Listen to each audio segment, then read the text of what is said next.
anaknya lebih pendek dari anak sebaya di sekitarnya. Sebab kalau di kampung itu semuanya stunting, nggak ada yang tahu dong yang stunting beneran siapa kan? Maka di Direktorat PAUD kita berfokus pada intervensi sensitif ya Ibu ya. melalui program pengembangan anak usia dini holistik integratif. Oke. Nah, kita singkat dengan PAUD HI gitu dok. Nah, selanjutnya juga melalui program PAUD HI, ini seringkali miskonsepsi di lapangan, dikirain satuan PAUD baru, dikira pendidikan anak usia dini holistik integratif. Padahal ini adalah sebuah program dalam rangka PAUD berkualitas untuk memenuhi layanan esensial anak usia dini.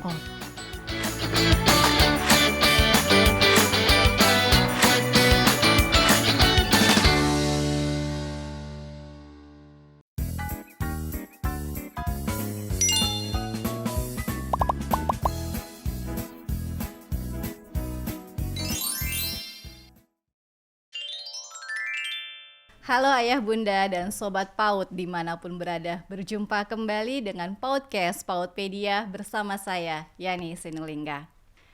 Ayah bunda dan sobat PAUD, saat ini stunting masih menjadi masalah bersama.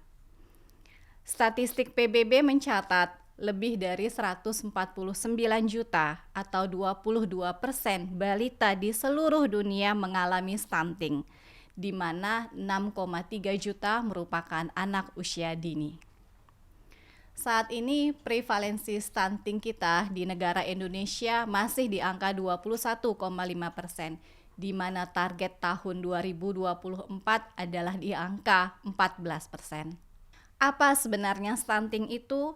Bagaimana gejalanya dan dampaknya terhadap anak kita? Serta bagaimana upaya kita Direktorat PAUD untuk menurunkan angka stunting. Termasuk bagaimana kaitannya stunting dengan pengembangan anak usia dini holistik integratif atau biasa kita kenal dengan PAUD HI.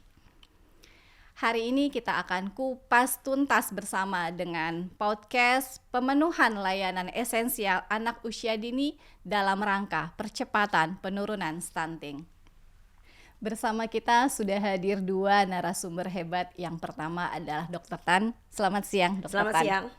Bagaimana kabarnya hari ini, Alhamdulillah. Dr. Tan? Alhamdulillah. Sehat seperti kita semua ya. sekarang. Yap. Ya, alhamdulillah. Dan narasumber yang kedua adalah Ibu Komalasari.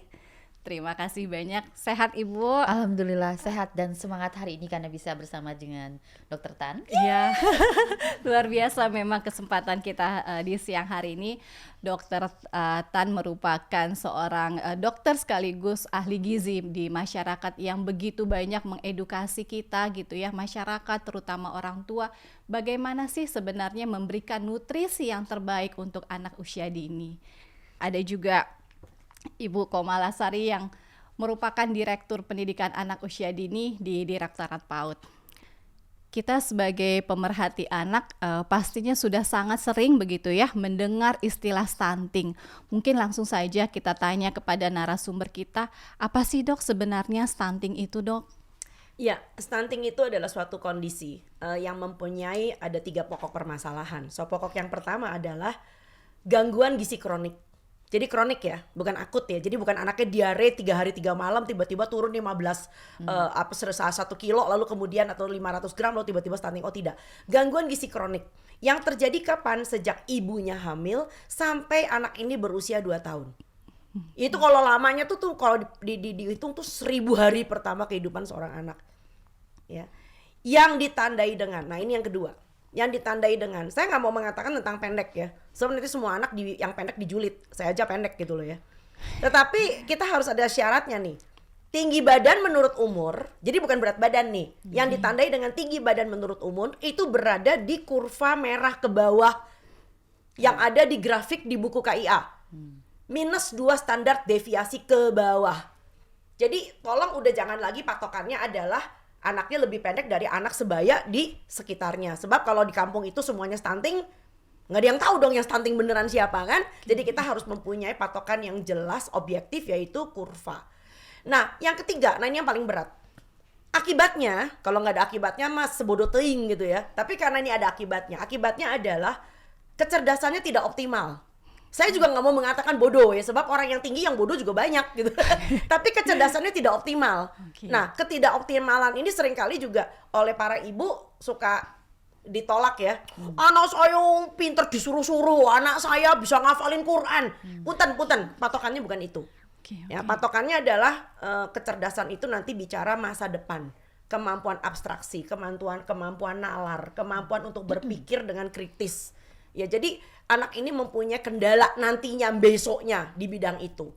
Ada bonusnya lagi nih, problem yang kedua. Anak ini mempunyai risiko untuk mempunyai penyakit kronik di kemudian hari. Penyakit apaan? Obesitas, hipertensi, diabetes, metabolic syndrome, kanker. Aduh, pokoknya segudang. Jadi yang kita takutkan adalah untuk masalah stunting, udah kualitas SDM-nya nggak bener, ya menjadi beban bagi Jaminan Kesehatan Nasional JKN juga. So ini adalah kondisi yang nggak banget deh. Oke, baik.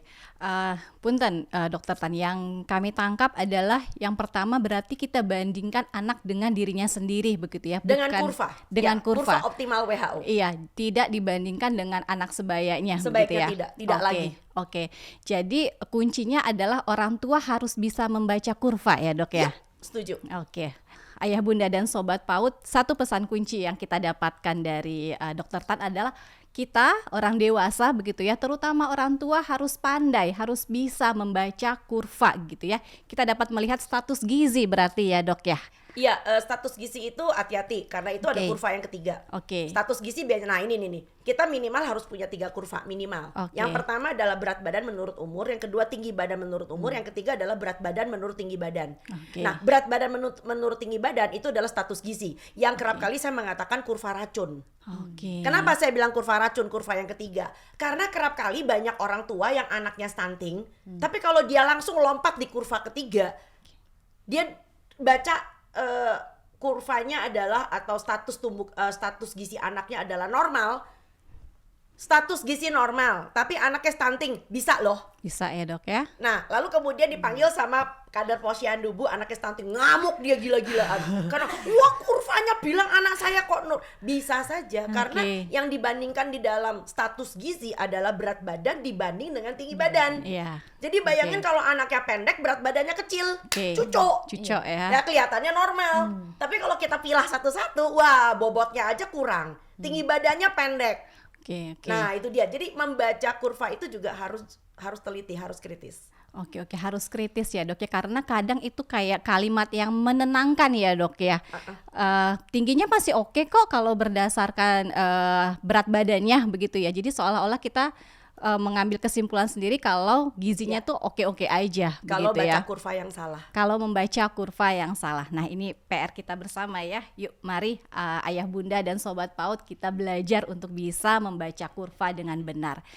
Oke, Ayah, Bunda, dan Sobat PAUD, tadi Dokter Tan sudah menjelaskan begitu panjang begitu ya terkait dengan dampak dari anak stunting itu sendiri yang pastinya ini sangat berpengaruh kepada SDM anak kita ke depannya begitu ya.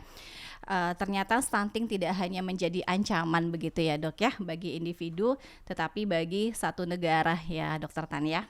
Baik, mungkin sekarang saya akan beralih kepada Ibu Komalasari. Jadi tidak heran ya pastinya ya Bu Komala ya, bahwa kita saat ini sedang berjuang satu Indonesia untuk sama-sama mengentaskan stunting, masalah stunting ini gitu ya. Nah, kalau dari sudut pandang pendidikan anak usia dini, apa sih Bu Komala urgensi dari penurunan stunting dan bagaimana dampaknya untuk anak Indonesia? Ya, terima kasih Mbak Yani. Jadi anak usia dini itu sesuai dengan Undang-Undang Sisdiknas itu kan periodenya 0 sampai dengan 6 tahun ya. Dan periode anak usia dini adalah mendasari untuk pendidikan-pendidikan yang selanjutnya. Di mana dalam pendidikan anak usia dini kita membangun kemampuan fondasi. Sehingga anak kita bisa menjadi pembelajar sepanjang hayat. Nah, jadi ada aspek tumbuh kembang seperti moral, kemudian agama, kemudian juga bahasa, fisik, sosial emosional yang harus terus dijaga. Ketika terjadi stunting maka tumbuh kembangnya ini menjadi terganggu seperti itu, sehingga mengganggu produktivitas anak. Jadi ketika kemampuan fondasi ini sedang kita bangun, namun ada aspek-aspek yang mengganggu sehingga anak tidak berkembang dengan optimal. Saya rasa seperti itu. Oke, terima kasih banyak Ibu Komala. Kita kembali ke Dokter Tan. Dok, apa sih sebenarnya Dok yang menyebabkan angka stunting ini kelihatannya ya sampai saat ini masih sangat sulit kita turunkan, Dok? Iya, kita tahu bahwa stunting itu kalau mau dicegah itu ada yang disebut dengan pencegahan secara spesifik dan pencegahan secara sensitif. Nah, yang spesifik adalah bicara tentang gizi.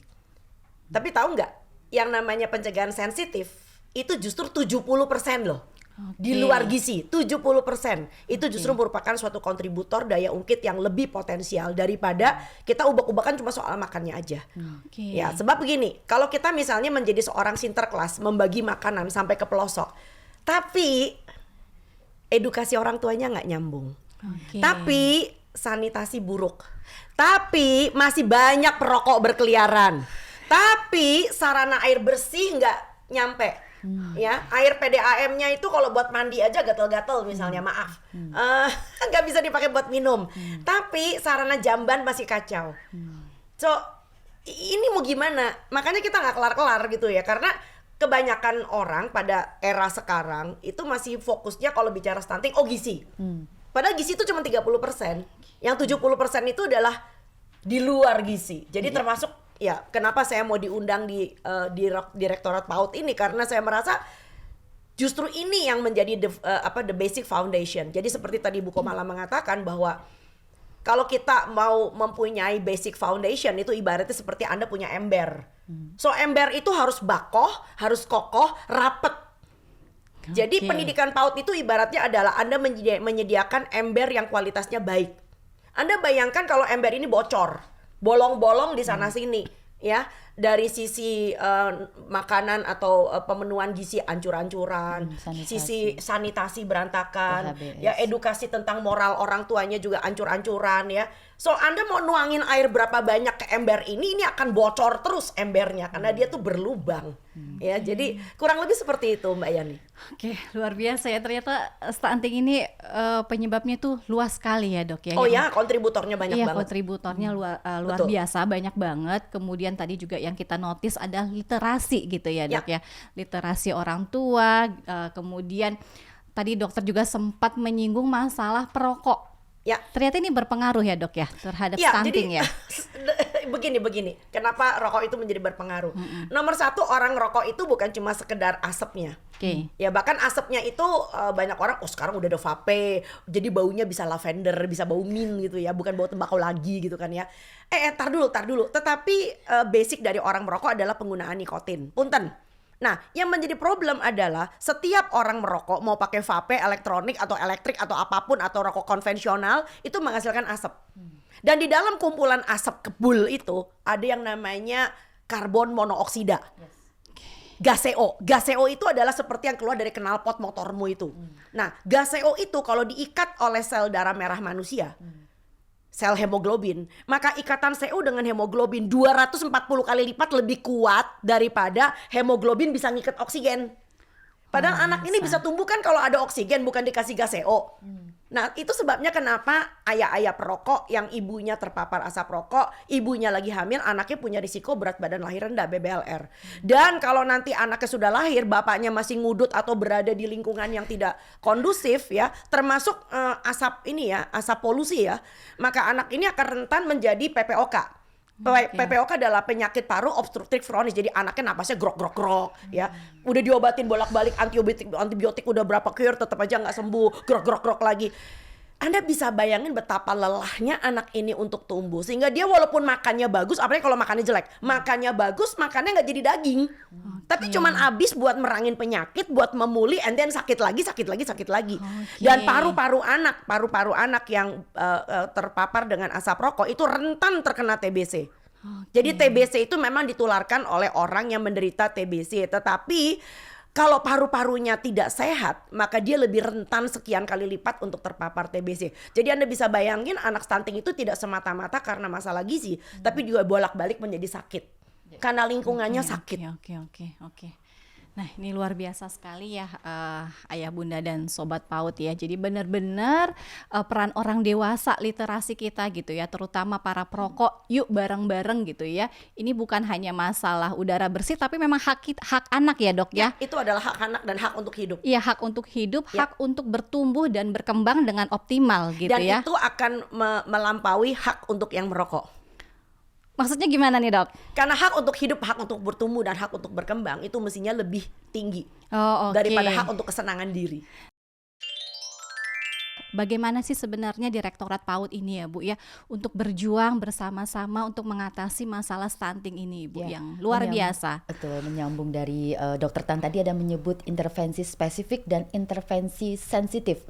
Maka di Direktorat PAUD kita berfokus pada intervensi sensitif. Sensitif ya Ibu ya. Melalui program pengembangan anak usia dini holistik integratif. Oke. Nah, kita singkat dengan PAUD HI gitu, Dok. Oke. Nah, selanjutnya juga melalui program PAUD HI, ini seringkali miskonsepsi di lapangan, dikirain satuan PAUD baru.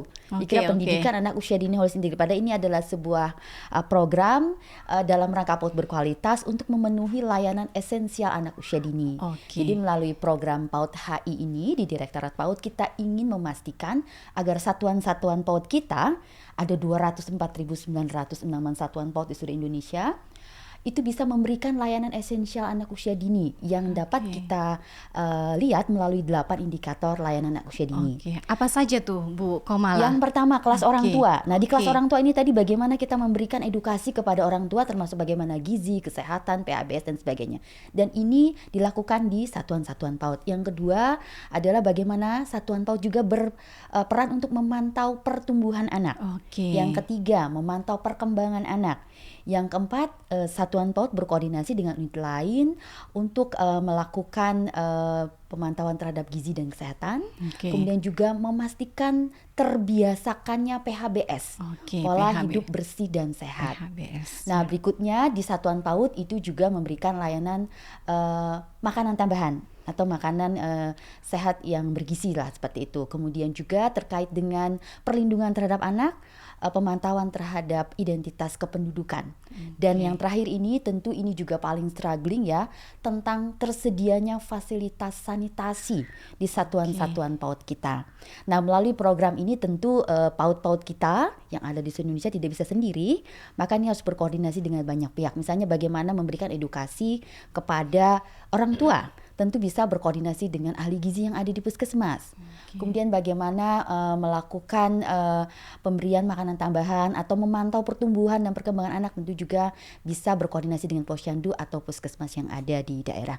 Karenanya memang gotong royong kolaborasi ini menjadi sangat penting dalam rangka program PAUD HI dalam rangka intervensi sensitif. Itu yang selama ini sudah kita lakukan. Oke, berarti berjalan beriringan begitu ya Bu Komala ya. Seperti tadi yang disampaikan oleh Dokter Tan bahwa kita tuh masuk ke intervensi sensitif gitu ya Dok ya. Lingkungan yang luar biasa yang kita siapkan untuk mendukung kebutuhan layanan esensial tadi yang disebutkan Ibu Komala begitu ya. Dan juga seirama dengan yang disampaikan oleh Dokter Tan bahwa fasilitas sanitasi juga menjadi sebuah perhatian khusus gitu ya Dok ya. Mungkin dokter bisa sharing terkait sanitasi ini Dok? Iya, sanitasi juga sekali lagi kita tidak bisa berhubungan dengan departemen atau kementerian yang terkait ya, tetapi kita juga harus dengan lintas sektor. Jadi kita ngomong soal sanitasi segala macam, tetapi kalau pengadaan jamban, pengadaan sumber air bersih itu tidak tersedia, ya terus mau gimana? Jadi memang integrasi pendekatan integratif ini yang sifatnya kolaboratif, makanya kita sebut ada kolaborasi pentahelix untuk menangani masalah stunting ini menjadi hal yang sangat krusial. Nggak bisa kita punya ego sektor yang berdiri sendiri-sendiri. Oke, ego sektor ya. Betul sekali ya Bu Direktur ya, ini yang menjadi masalah bersama, PR bersama. Tadi Bu Komala juga sampaikan kita tidak mungkin kerja sendiri ya Dok ya. Pasti kita harus koordinasi, kita kolaborasi dan yuk bareng-bareng kita singkirkan lah ya yang namanya ego sektoral karena ini memang untuk anak Indonesia gitu. Betul. Ya Dok ya.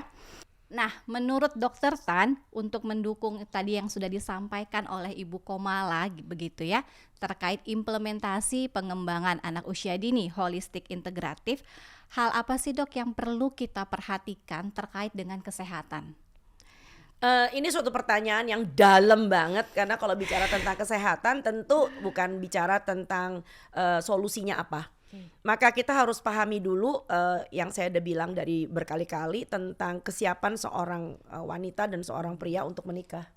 Ya, jadi saya senang sekali bahwa PAUD itu adalah bicara tentang pendidikan anak usia dini, artinya sejak anaknya lahir. Artinya siap gak sih ini orang tua untuk mendapatkan seorang anak? siap nggak disusui. Nah habis itu kalau misalnya ibunya bekerja masih dalam konteks ASI eksklusif, daycare kan sekarang modelnya daycare nih, daycare yang menerima titipan anak ini siap nggak memberikan ASI perah, bukan dengan dot. Bukan dengan dot gitu loh ya. Karena dot ini akan membuat anaknya jadi bingung puting. Masalah baru lagi ya. Masalah baru lagi, dan kalau bingung puting anaknya nggak mau nenek sama mamahnya. Cuma mamanya pengen pakai dot. Akhirnya apa? Nananya mamanya lalu menjadi eksklusif pumping, dan karena mamanya senewen dengan asinya makin seret, akhirnya ya udah akhirnya kejebak dengan sufor. Karena asinya makin seret, karena semakin jarang dikeluarkan.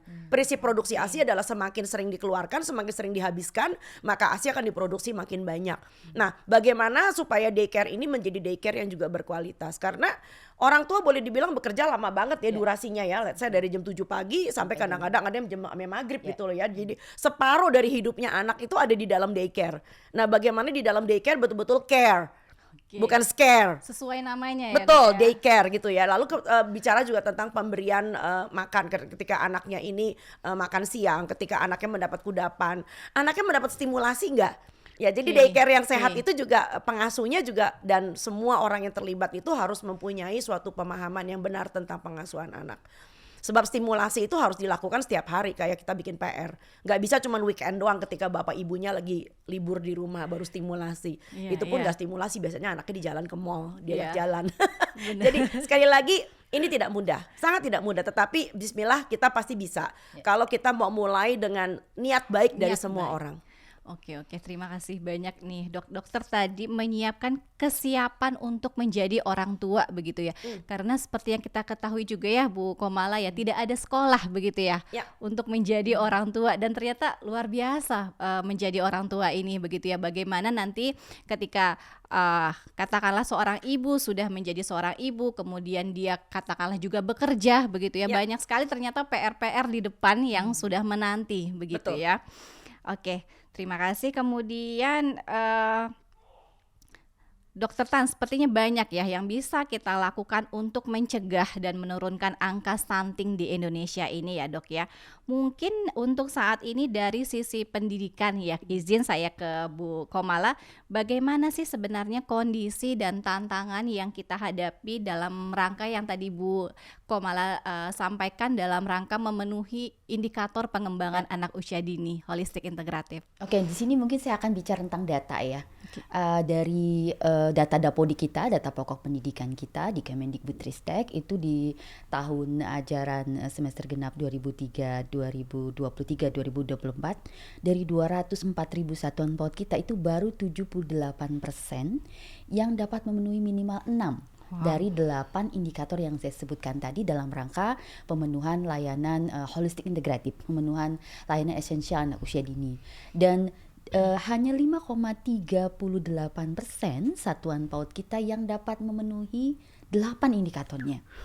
Artinya bahwa kita masih harus terus berjuang, masih harus terus berkolaborasi agar satuan-satuan PAUD kita, di mana anak-anak PAUD ini mendapatkan berbagai jenis layanan di situ, mulai dari pengasuhan, kemudian pendidikan dan sebagainya, itu bisa memberikan kebutuhan layanan esensial ini secara merata, begitu, secara berkualitas sesuai dengan 8 indikatornya, dan satuan PAUD ini juga melaporkan, mengupdate ke Dapodik. Mungkin poinnya di sana. Oke, poinnya adalah selain dilaksanakan juga dilaporkan di Dapodik begitu ya Ibu Komala.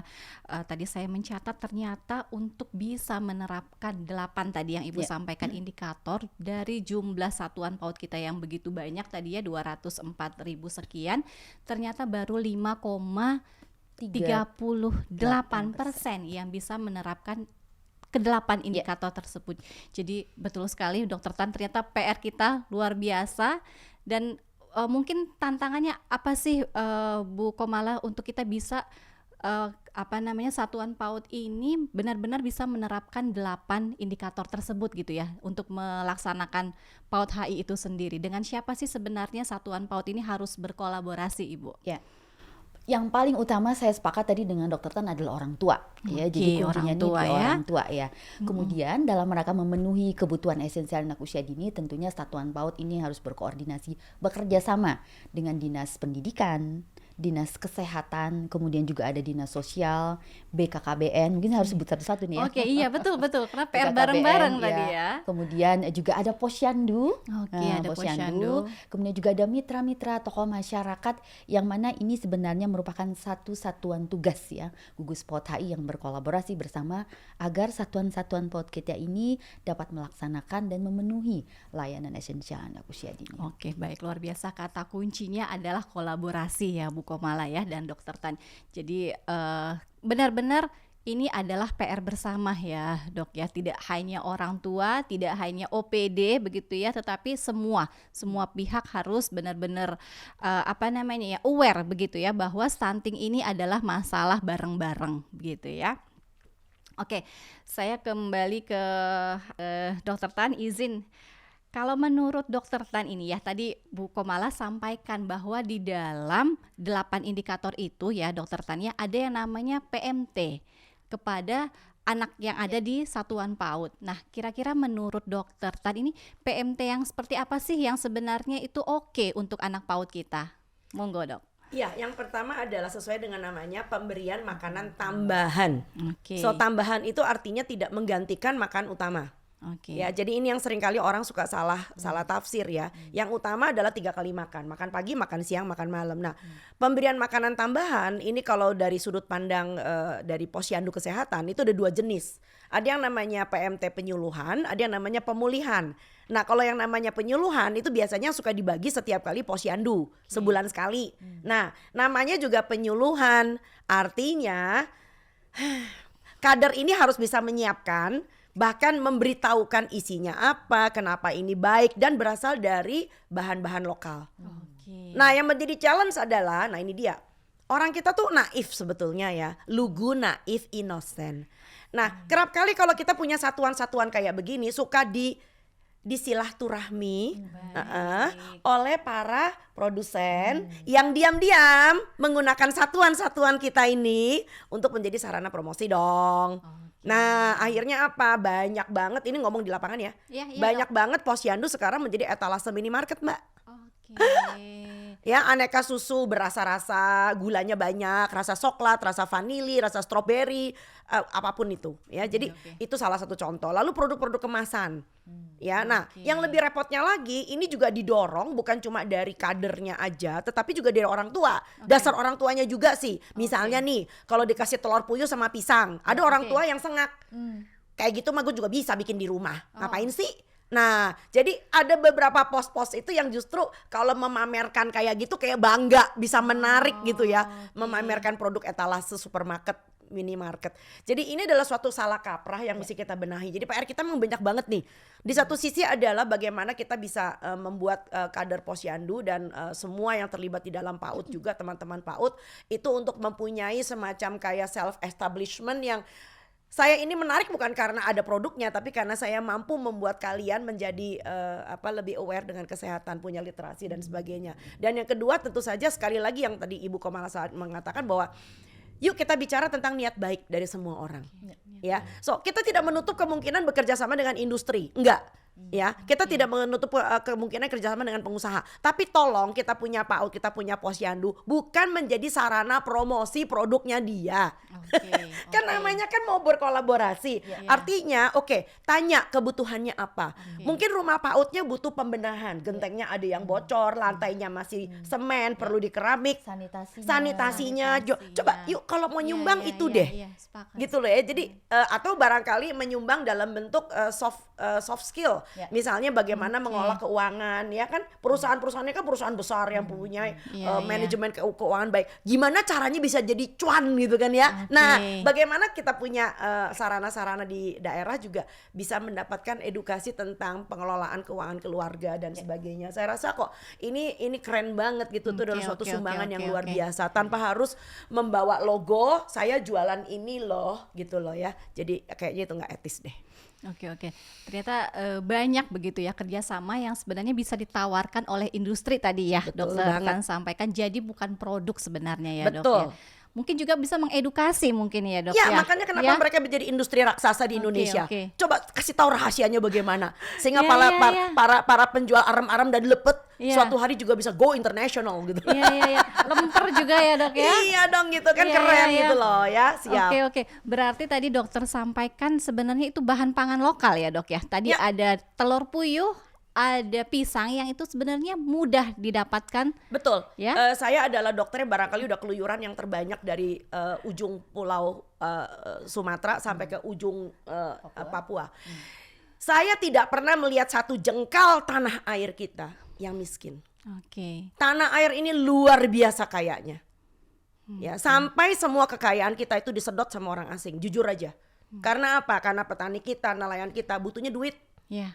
Kurang apa coba? Jadi saya betul-betul saya sakit hati banget kalau kita punya tuna, kita punya ikan-ikan yang bagus gitu tuh dijual ke negeri orang. Ya. Kita Dan punya or- ikan kembung ya dok ya. Dan orang kita ditakut-takutin, jangan makan tuna loh, nanti Jangan kena makan merkuri. tuna. Padahal itu informasi datangnya dari lautan Atlantik. Kita nih Samudra Hindia, kita Samudra Pasifik, nggak ada tuh yang namanya kayak gitu. Jadi, nah itu loh seliweran-seliweran juga yang ibu-ibu. Nah ibu-ibu kita nih yang belajar dari Universitas Google, Fakultas YouTube, program studi TikTok.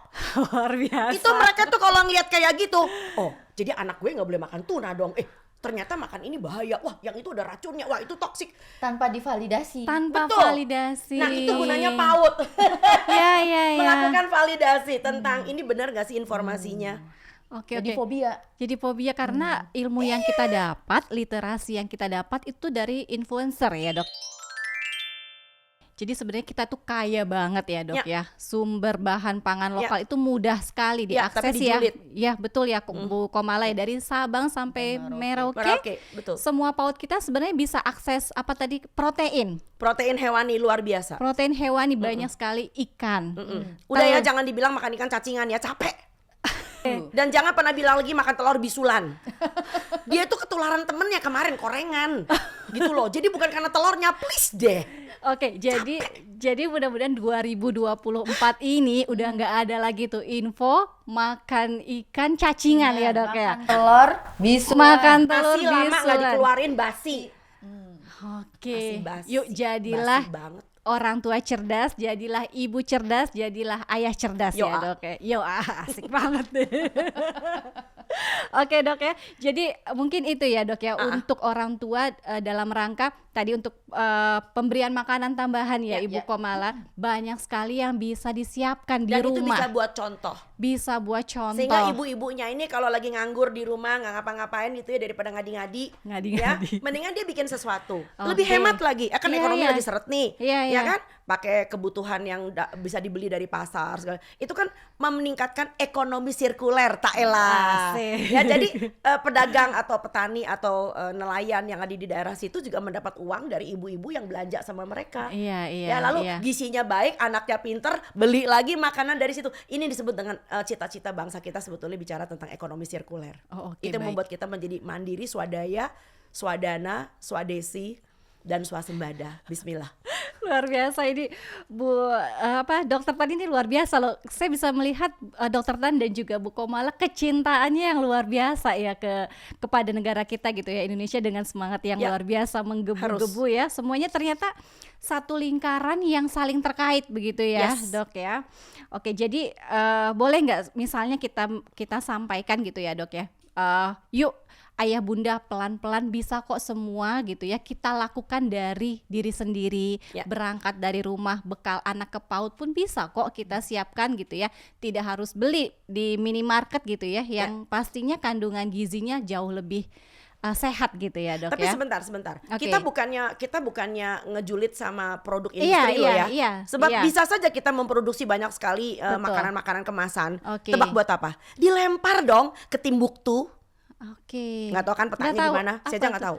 Kita bisa lempar ke negeri-negeri yang memang udah gersang, nggak punya sumber pangan. So kita bisa menjadi negara industrialis yang keren. Oke, Tapi masyarakat harus makan dari tanah kita sendiri.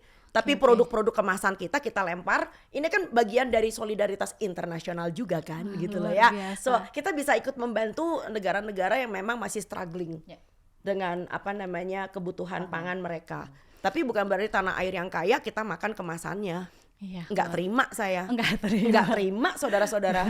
Garda terdepan ya dok ya. Siap. Siap. Pasti. Baik, terima kasih dokter Tan. Izin saya ke Bu Direktur ya, Ibu Komala. Ibu, apa sih sebenarnya rencana ke depan begitu ya Bu ya, yang akan dilakukan oleh Direktorat PAUD untuk menguatkan tadi yang seperti Bu Direktur sampaikan, layanan esensial anak usia dini? Ya, kita tahu bahwa Indonesia ini sangat luas.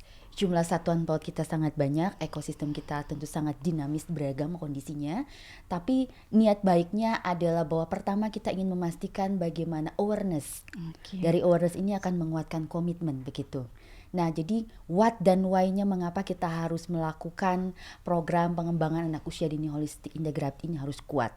Kemudian apa sih PAUD HI, kemudian mengapa kita harus melakukan ini gitu, dan tentunya ini dapat kita kuatkan melalui berbagai strategi komunikasi yang efektif begitu ya, baik secara daring maupun luring, dan dengan berbagai tadi aset-aset yang ada di daerah tadi ya, ada OPD, OPD dan sebagainya, mitra, kemudian juga tokoh masyarakat. Saya rasa ini masih menjadi bagian penting usaha kita ke depan. Kemudian yang kedua adalah bagaimananya. Bagaimana agar satuan-satuan PAUD kita yang ada di berbagai penjuru Indonesia di 34 provinsi tersebar di 514 kabupaten kota, sekarang 38 provinsi ya, itu kita bisa mendampingi mereka. Kemudian melalui bimbingan teknis, kemudian juga mengadvokasi pemerintah daerah, dan tentunya secara spesifik adalah menguatkan satuan PAUD kita, di mana di situ akan terjadi kolaborasi yang sangat penting, itu adalah antara satuan PAUD dengan orang tua. Jadi menurut saya 8 layanan ini harus terus-menerus kita pantau, harus terus-menerus kita kuatkan agar anak usia dini ini dapat terpenuhi sebagai hak dia untuk tumbuh dan berkembang secara optimal, memiliki kemampuan fondasi, dan kemudian bisa menjadi pembelajar sepanjang hayat. Baik, terima kasih Bu Komala. Sekali lagi kata kuncinya adalah kolaborasi ya Ibu ya, kolaborasi yang terus-menerus dengan berbagai pihak begitu ya, dalam upaya kita untuk memenuhi kebutuhan esensial anak usia dini tadi begitu ya Ibu. Baik Ayah Bunda dan Sobat PAUD, seru sekali ya diskusi kita siang hari ini. Begitu banyak informasi, ilmu dan wawasan baru yang mungkin baru bisa kita terima di siang ini yang sudah dibagikan oleh Dr. Tan. Makasih loh dok, kece berat loh dok. Dengan senang hati, yes. Makasih juga Bu Direktur Ibu Komala Sari, luar biasa tadi yang informasi Ibu sampaikan begitu ya, bahwa kita terus mengadvokasi begitu ya satuan PAUD kita, bagaimana sih upaya pemerintah begitu ya dalam rangka memenuhi kebutuhan esensial anak usia dini ini begitu ya, terutama Direktorat PAUD. Kini kita juga mulai paham begitu ya bahwa penurunan stunting ini bukan hanya dilakukan oleh pemerintah saja begitu ya, tetapi juga merupakan sesuatu yang ternyata bisa loh kita ikut berpartisipasi, kita bisa ikut berperan dalam percepatan penurunan stunting ini. Baik, sebelum kita tutup diskusi kita siang ini, mungkin izin kita persilahkan kepada Dr. Tan, adakah closing statement dok? Baik, bukan suatu kebetulan kita sini bertiga adalah perempuan. So, satu hal yang ingin saya kasih garis bawahi adalah perempuan itu berkekuatan. Jadi kita mulai dengan ibu yang ada di rumah. Jadi kita tidak boleh lagi tertekan dengan hal-hal yang kuno, yang udah lawas, yang feodal, yang masih berlaku di negeri kita. Jadi kalau Anda merasa bahwa Anda tahu, Anda paham, dan nggak usah takut dikatain yang sok pinter, yang sok tahu, yang sok gizi, ya emang kalau tahu dan bergizi emang kenapa gitu loh ya. Jadi bersuaralah, tetapi dengan santun. Ya, seandainya Anda berseberangan dengan mertua Anda yang mengatakan bayi cukup dikasih makan bayam, wortel dengan nasi tanpa protein, takutnya cacingan, bersuaralah. Dan Anda bisa menggunakan jalur-jalur yang lebih komunikatif, tabayun, dan insya Allah aku yakin banget mertuanya pun suatu hari juga akan berubah. Itu yang pertama. Dan yang kedua tentu saja bukan cuma sekedar kekuatan perempuan, tetapi juga kekuatan kolaboratif untuk membangun bangsa ini. Jadi bagi kalian yang merasa bahwa kalian tahu banget bagaimana cara bangsa ini bisa bangkit, yuk turunkan egonya, please, ya kan. Kita mulai lihat kembali dengan undang-undang, peraturan pemerintah, peraturan Menteri Kesehatan, peraturan Menteri Pendidikan, itu semua sudah ada bahwa orang kalau merokok di ruangan tertutup, apalagi apalagi di lingkungan sekolah, tolong. Itu kita punya undang-undang, ada setiap orang bisa didenda 50 juta di situ ya. Jadi kepala sekolah Anda kalau merokok lumayan 50 juta.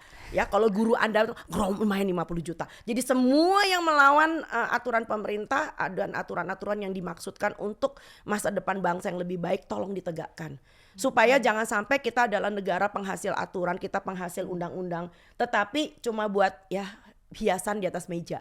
Sementara sanksinya nggak ada, tidak dijalankan, dan peraturan itu bahkan tidak diketahui oleh publik. Itu penting banget. Terima kasih. Baik, terima kasih banyak Dokter Tan, luar biasa closing statementnya begitu ya, bahwa perempuan itu yuk bersama-sama kita semua berkekuatan, kita semua bisa berdaya ya Dok ya, dan jalankan aturan, jalankan regulasi yang sudah kita buat bersama gitu ya Dok ya. Baik, terima kasih banyak. Kemudian kepada Ibu Direktur Ibu Komalasari, apa Ibu closing statement untuk sesi kita di siang hari ini? Ya, saya ingin menambahkan saja, melengkapi bahwa peran ayah ini juga penting. Bahwa dalam kita memberikan layanan esensial anak usia dini, peran ayah juga harus dikuatkan, ayah harus peduli. Nah, ini juga kembali kepada kekuatan ibu ya.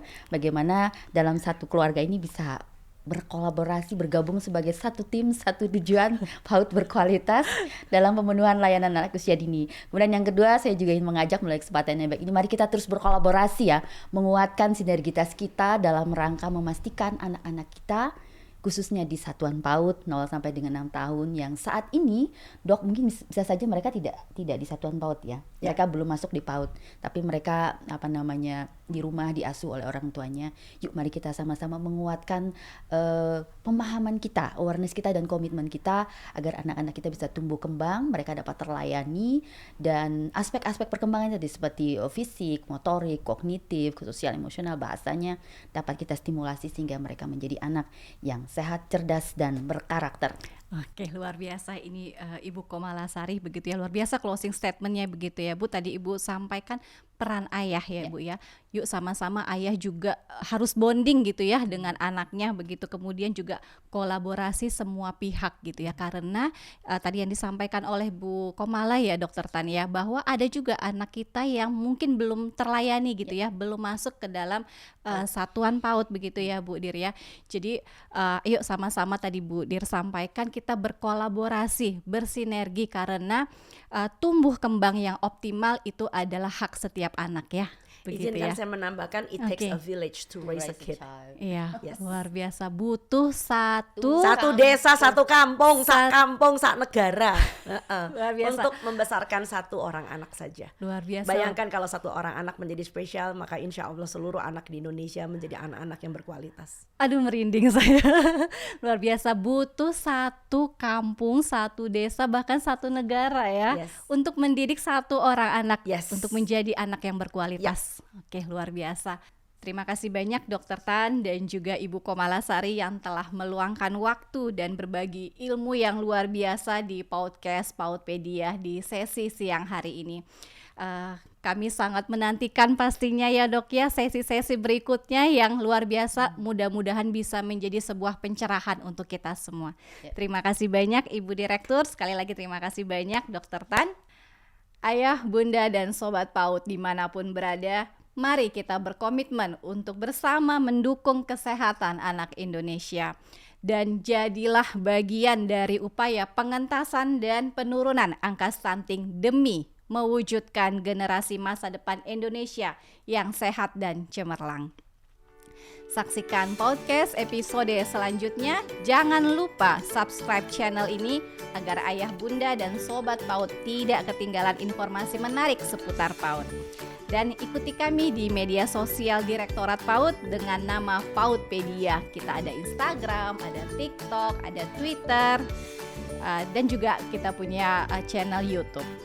Izinkan saya berpantun, anak usia dini adalah aset bangsa.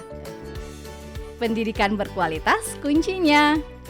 Mari dukung PAUD berkualitas di seluruh Indonesia demi masa depan cerah generasi penerus bangsa. Podcast Paudpedia, Edukatif, inspiratif, solutif. Yeay!